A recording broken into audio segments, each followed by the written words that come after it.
दोस्तों आज का हमारा टॉपिक है UP board solution class 12 physics chapter 3 विद्युत धारा। तो दोस्तों आज के वीडियो में हम परीक्षा उपयोगी प्रश्नोत्तर लघु उत्तरीय प्रश्न को पढ़ रहे हैं। तो देखिए आज का हमारा प्रश्न क्या है। पहला प्रश्न हमारा देखिए क्या है, धारा घनत्व जे से आप क्या समझते हैं। यानी धारा घनत्व को हम जे से प्रदर्शित करते हैं। तो धारा घनत्व से आप क्या समझते हैं, इसका मात्रक MKSA पद्धति में लिखिए तथा बीमा सूत्र बताइए। यह सदिश राशि है या अदिश राशि है, या फिर धारा घनत्व की परिभाषा दीजिए, इसका मात्रक भी लिखिए, या फिर धारा घनत्व की परिभाषा लिखिए। तो देखिए धारा घनत्व क्या होता है, पहले इसकी परिभाषा देख लेते हैं फिर इसका मात्रक देखते हैं। तो देखिए धारा घनत्व होता क्या है, किसी चालक में किसी बिंदु पर प्रति एकांक क्षेत्रफल से अभिलंबवत दिशा में गुजरने वाले धारा को उस बिंदु पर धारा घनत्व कहते हैं। कोई चालक है किसी चालक में किसी बिंदु पर प्रति एकांक क्षेत्रफल से कोई क्षेत्रफल उससे अभिलंबवत दिशा में, जैसे कि अभिलंबवत दिशा में इसे रेखा जो गुजरती है, उस गुजरने वाली रेखा को क्या कहते हैं, उस बिंदु पर धारा घनत्व कहते हैं। इसे जे से प्रदर्शित करते हैं। यदि किसी चालक में प्रवाहित धारा चालक के अनुप्रस्थ काट क्षेत्रफल पर एक समान रूप से वितरित हो, प्रवाहित धारा आई, यानी प्रवाहित धारा जो होती है आई होती है, चालक के अनुप्रस्थ काट का क्षेत्रफल ए होता है, ए पर एक समान वितरित हो, तब उस क्षेत्रफल के किसी बिंदु पर धारा घनत्व जे बराबर आई बटे ए होगा।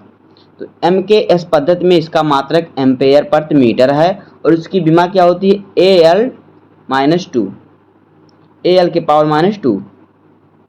धारा घनत्व चालक के भीतर किसी बिंदु पर एक लाक्षणिक गुण है, न कि संपूर्ण चालक का। यह एक सदिश राशि है। किसी बिंदु पर धारा घनत्व की दिशा उस बिंदु पर धनावेश के चलने की दिशा की ओर होती है। अब देखिए अगला प्रश्न हमारा देखिए क्या है, धातुओं में इलेक्ट्रॉनों के अनियमित या फिर अनियमित मुक्त वेग और उनके अनुगमन वेग में क्या अंतर है। तो देखते हैं, पहले हम देख लेते हैं कि अनियमित वेग क्या होता है इलेक्ट्रॉनों का। तो देखिए अनियमित वेग क्या होता है, धातुओं में मुक्त इलेक्ट्रॉन बंद बर्तन में भरी गैस के अणुओं की तरह व्यवहार करते हैं। जो धातु होता है उसमें जो इलेक्ट्रॉन होते हैं, जिस प्रकार से आप किसी बर्तन में हवा हर जगह होती है, तो कोई बर्तन है उसमें जिस प्रकार से हवा का व्यवहार होता है, उसी प्रकार से बर्तन में भरी गैस के अणुओं की तरह किसका व्यवहार होता है, मुक्त इलेक्ट्रॉनों का भी व्यवहार होता है धातुओं में जो मुक्त इलेक्ट्रॉन होते हैं।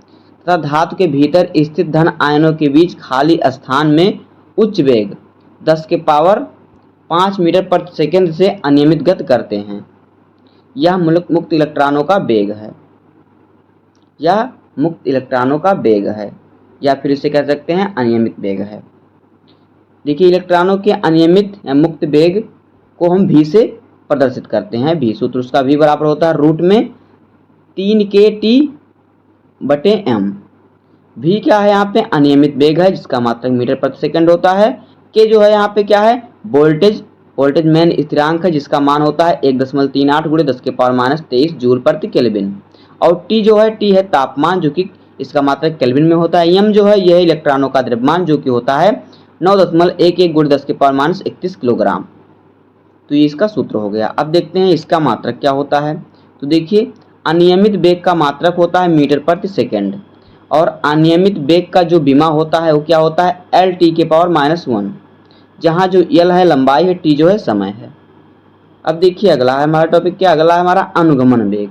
तो देखिए अनुगमन वेग क्या होता है, धातु के सिरों के बीच विभवांतर होने पर मुक्त इलेक्ट्रॉन अपनी अनियमित गति के होते हुए भी एक निश्चित सूक्ष्म वेग 10 के पावर -4 मीटर प्रति सेकंड से उच्च विभव वाले सिरे की ओर खिसकते हैं। यह अनुगमन वेग होता है। कह रहा है कि धातु के सिरों के बीच विभवांतर होने पर जो मुक्त इलेक्ट्रॉन होते हैं वो अपनी अनियमित गति, उनकी जो अनियमित गति होती है इलेक्ट्रॉनों की, देखिए इलेक्ट्रॉन की गति अनियमित होती है, किस प्रकार से चलेंगे कोई पता नहीं है। तो जो उनकी अनियमित गति होती है, अनियमित गति होने के बावजूद होते हुए भी एक निश्चित